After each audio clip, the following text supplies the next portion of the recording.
Hello, welcome to Microfiche Microphone. I'm Micah, and on this channel we look at microfiche from the past, old newspaper articles in the public domain. We look at them with our modern eyes, our modern perspective, and see what we can learn from them. On this microfiche time capsule, we are looking back at the Juvenile Instructor from the 15th of September 1901, and this article is entitled Lives of Our Leaders, the Presiding Bishopric, Bishop William B. Preston. So, I don't really know anything about this person except that he was presiding bishop. So, I think this might be a really interesting one because I don't think that most people know anything really about any of the presiding bishops that have ever served, which I think is absolutely sad. Just a personal side note, the current presiding bishop, Bishop Gérard Cossé, I actually happen to have met personally before, because as I was serving on my mission, I served in his home ward, and I met his wife and his 5 children, and I'm still Facebook friends with a couple of them. So I actually do happen to know a little bit about the current presiding bishop. However, I don't know anything about William B. Preston. So I thought we'd take a look at it and see what we can learn about this person. All right, and then I will fact check it at the end. So, presiding Bishop William Bowker? I don't know which one. Bowker, I'm going to say. Preston, son of Christopher Preston and Martha Mitchell Claytor, was born in Franklin County, Virginia, November 24th, 1830. I'm already surprised that he was born in Virginia.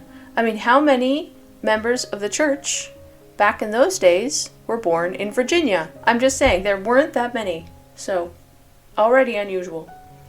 The first 19 years of his life were spent on the farm, where he became familiar with all the details of farm work and stock growing. From the age of 6 until 18, he attended school, but his attendance was chiefly confined to the winter months. That was quite common back then, especially for agricultural kinds of areas. His father, being a devout Methodist, took his children regularly to meeting and Sunday school, and this action no doubt helped greatly to develop his religious character. The next 3 years were spent at a store in Stewartsville, Bedford County, where he acted as salesman and bookkeeper. Okay, and later he occupied the same position in a mercantile establishment in Lynchburg, Virginia. So far, so good. Not seeing tons of religion there, except for him being a Methodist, yeah? In the year 1852, hearing of the marvelous discoveries in California, interesting, he obtained the consent of his parents to leave home and visit that country. Really? Huh. They're referring to the gold rush. 1848, yeah? 1849? 49ers, yeah? But of course, it was still happening in the early 50s. Interesting. 1852. He took a steamer at New York for Aspinwall and crossing the Isthmus of Darien landed at San Francisco. Instead of starting at gold mining, as was the general rule with all the newcomers, he turned his attention to the more healthy and legitimate occupation of farming and stock raising, settling in Yolo County, 30 miles west of Sacramento. That is fascinating. I thought for sure he was gold mining, because everybody was at that time, but wow. He was like, no, I'm just here to raise cattle and sell it to people. Here he became acquainted with Hezekiah Thatcher. That's Moses Thatcher's family. I believe that was his father. And the family who had moved from Utah, and in February 1857 he was baptized a member of the Church of Jesus Christ of Latter-day Saints by Elder Henry G. Boyle. I am fascinated by this. Soon after this, Brother Preston was ordained an elder by Elder George Buchanan, who was then president of the California Mission. Wow, and he was called on a mission to labor in the northern part of the state, preaching the gospel until the fall of the same year, at which time the elders were called home to Utah. Because of the Utah War, yeah? Just a really, really fast version is that the government had some sort of weird idea that the Mormons were planning an insurrection against the government, and came and sent the army there to subdue them. it was settled without a battle, without a full-blown battle. I would like to say without a shot fired, but it wasn't quite the case. Close, though. So not too many shots were fired, let's say. But they basically, the Army occupied Utah for about 18 months, 2 years, something like that. All right, that was 1857-58, yeah? Elder Preston, in company with the other members of the church, started overland from California by the southern route via Los Angeles and San Bernardino, arriving in Salt Lake City January 1, 1858. He'd never been there before. He was, like, quote-unquote called home, but he wasn't from there. That's interesting that he ended up going there anyway. On the 24th of February of the same year, Brother Preston was married, to Miss Harriet Ann Thatcher, daughter of Elder Hezekiah Thatcher and Allie Kitchen. He married Moses Thatcher's sister? Well, that's interesting and also very unexpected and quite fast. Although I guess technically he had known them for about a year at that point. So maybe it wasn't that unexpected. After a short stay in Salt Lake City, he and his wife went south in the move, quote-unquote, settling for a short time at Payson, but finding that he was not able to obtain sufficient land in that neighborhood for his purpose, he resolved to seek a new and wider field. In the fall of 1859, the Thatcher and Preston families decided to move into Cache Valley, where they found Elder Peter Mon and a few other settlers located where Wellsville now stands. Selecting a site on the north side of Logan River and looking over the valley, Brother Preston said to his relatives, John and Aaron Thatcher, "This is good enough for me." They at once set to work vigorously taking up government land and building necessary houses. In November 1859, Apostles Orson Hyde and Ezra T. Benson came into Cache Valley for the purposes of organizing wards, and much to the surprise of Elder Preston, he was chosen Bishop of Logan and ordained under the hands of brothers Orson Hyde, Ezra T. Benson, and Peter Mon. So, he wasn't very old at that point. 1859, so he was 29. Yeah, I'll bet that did come as a surprise. The next 5 years of his life were spent in building up the city of Logan, laying out farms for settlers, building the Logan and Hyde Park Canal, and defending the settlements from the depredations of the Indians. In 1863 and 1864, the bishop made 2 trips to the Missouri River to bring in the immigrants, being captain of both companies, each of which consisted of 50 ox teams. In the winters of 1863, 4, and 5, he served as a member of the territorial legislature of Utah. At the April conference of 1865, Bishop Preston was called on a mission to Europe and appointed to take charge of a company of missionaries as far as New York City. Oh, it's New York, sorry, not New York City. Arriving at the latter place, he paid a visit to his father and mother, whom he had not seen for 13 years, and then proceeded on his way to Europe, where most of his missionary labors were confined to the business management of the British mission under the presidencies of Elders Brigham Young, that's Brigham Young Jr., and Franklin D. Richards. After an absence of 3 years and 8 months, he returned home again and again served in the legislature for 5 terms, 1872, 1876, 1878, 1880, and 1882. Interesting. In the year 1870, Bishop Preston was elected mayor of Logan City, which position he held for 12 years. Wow. He was also a member of the State Constitutional Convention in 1895. Taking a contract, together with John W. Young, from President Brigham Young, Bishop Preston assisted the building that part of the Union Pacific Railway running through Echo Canyon. Early in the year 1872, he took an active part in constructing the Utah Northern Railroad, which was completed as far as Franklin in the year 1874, and was vice president and general superintendent of that railroad until it passed into the hands of the Union Pacific. In 1877, Bishop Preston was appointed first counselor to President Moses Thatcher of Cache Stake of Zion, which position he occupied until the former was called into the Quorum of the 12 Apostles. Yeah, well, I guess that's not that surprising. I mean, if you are called as stake president, I guess you would probably call somebody who you knew well to be your counselors, and that he was his brother-in-law. Yeah. The bishop was then called to be the president of Cache Stake. Okay. Oh, he was called to be... Okay, so he was called to be stake president in place of Moses Thatcher when he was called to the Quorum of 12. Yeah? Yeah, I'm pretty sure that's the way it went. And was set apart under the hands of President John Taylor and several of the apostles. In this latter duty he served until April 6, 1884, when, at the General Conference of the Church of the Jesus Christ of Latter-day Saints held at Salt Lake City, he was chosen presiding bishop of the church. He has labored continuously in this calling from the date of his ordination until the present time. Yeah, that's true. It will readily be seen that the life and training of Bishop Preston have peculiarly adapted him to the important calling he now holds. The testimony of his close friend and associate, the late President Wilford Woodruff, is in point. At a reunion which was held in the latter's house on the anniversary of his 90th birthday, he presented the bishop with a card bearing the following inscription: "The fullness of the bishopric was awaiting thee in Zion, while thou wert on the way to California, though thou knew it not. Thou wilt be remembered in that quorum in the morning of the resurrection.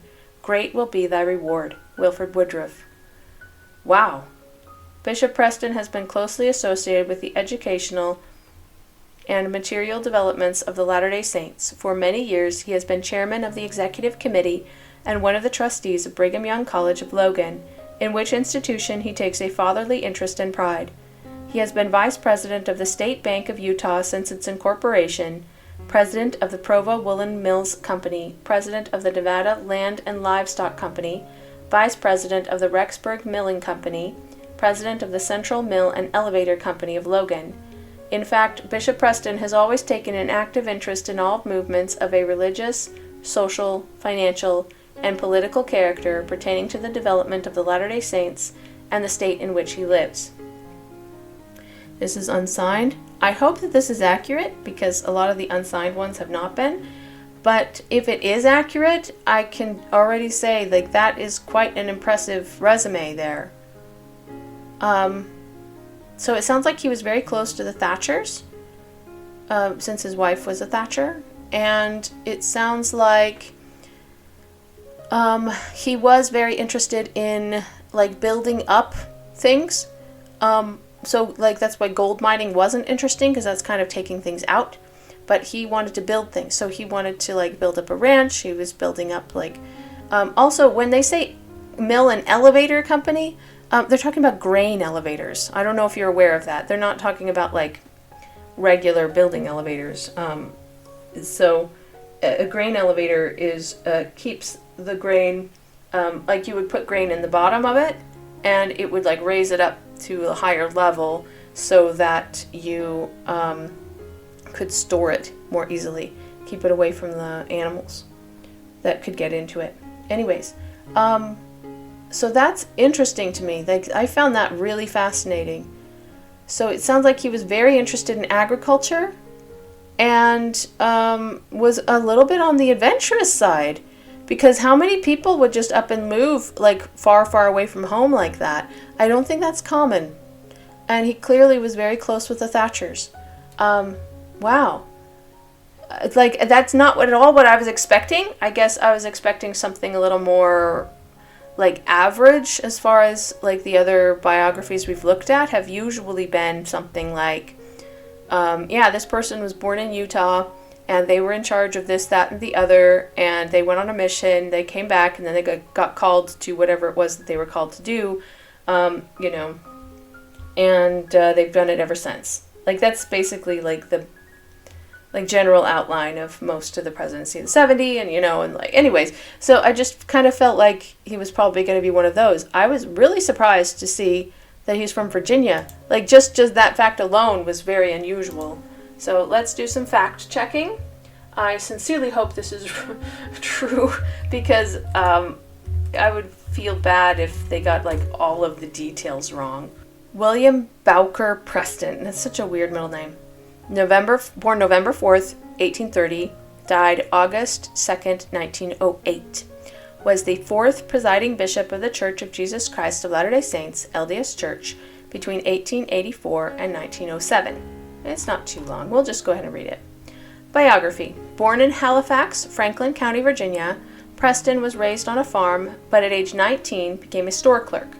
He traveled to California by the Panama route in 1852. So far, so good, yeah? He shortly afterward became a farmer in Yolo County, California. It was here that he joined the LDS Church. Preston was baptized by Henry G. Boyle in February 1857, and shortly afterward was ordained an elder by George Q. Cannon. So far, so good. 100%. We're batting 1,000, yeah? Preston then served as a missionary in Northern California, another one that was correct from the article, until later that year when he led a company of Latter-day Saints to Utah Territory. Also correct, yeah, responding to the call to gather in anticipation of the Utah War. Yep. Among those in Preston's company gathering to Utah was Moses Thatcher. Once again, all correct. Thatcher's sister Harriet A. Thatcher was also in this company, and the following February Preston married Harriet Thatcher. In 1859, Preston was among the first settlers in Logan County, in Logan, Utah. He was made Bishop of Logan in November 1859. So far, spot on. I am really impressed. Beginning in 1862, Preston served as a member of the Utah Territorial Legislature. Also correct, yeah. From 1865 to 1868, Preston served as a missionary in England. The next winter he spent as a subcontractor working on the Union Pacific Railroad. He served as a member of the Territorial Legislature again from 1872 to 1882 and continued to serve as Bishop of Logan after his return from England. In 1871, he became presiding bishop over Cache County, succeeding Peter Mon, the first holder of this office who had just died. Oh, it was because he died. See, that was a detail wasn't in the article. Preston served as vice president of the Utah Preston served as vice president of the Utah and Northern Railway. The president was John W. Young, which was key to further economic development in Cache Valley. In 1877, Preston became first counselor to Moses Thatcher in the presidency of the Cache Stake. From 1879 to 1884, Preston served as president of the Cache Stake. Yeah, so far, 100%. We're still batting 1,000. That's amazing. That's a really well-researched article then. Preston also served as director of the Logan Cooperative Mercantile Institution, and he also served on the board of trustees of Brigham Young College and as chairman of the executive committees of that college. From 1870 until 1882, Preston served as mayor of Logan. Once again, correct. Check. Preston was a member of the Utah State Constitutional Convention in 1895, which led to Utah gaining statehood in 1896. Preston was called to be the presiding bishop of the LDS Church by LDS Church President John Taylor on April 6, 1884. Preston served until ill health forced him to resign his position on December 4th, 1907. Really? I'd never even heard of that being a thing. He was probably the first person to do that. He died of pneumonia in Salt Lake City, Utah, and was buried in Logan City Cemetery. The towns of Preston, Nevada, and Preston, Idaho, in northern Cache Valley, are named after him. Really? I've heard of Preston, Idaho. I didn't know it was named after him. That's really interesting. Wow, he must have been a very independent person considering that he left his hometown and moved far away on the other side of the country. I mean, it might as well have been the other side of the world, like the way things were back then. I mean, it took so long to travel. He basically was saying goodbye forever, yeah? And moving out on his own. Wow. Honorably released for reasons of health. And then he died 8 months later, it looks like. That's crazy. And I also really respect him for saying, I'm really not well enough to fulfill this calling anymore. I just can't do it anymore. Can I please be released? That takes some faith. It takes some faith to do. You have to not be so type A of a personality that you won't let go of this calling and say, no, it's mine. I'm not letting anyone else have it. But also to say, I really feel like I can't fulfill this to the best of my ability anymore. And just be humble enough to say that. So, I really admire this guy. I wish I would have gotten to know him personally. I'll bet we would have been friends. Yeah? That's so cool. That's so cool. Anyways, I really enjoyed that. I hope you did too. If you did, please give the video a like and subscribe to the channel, and I hope to see you in the next video.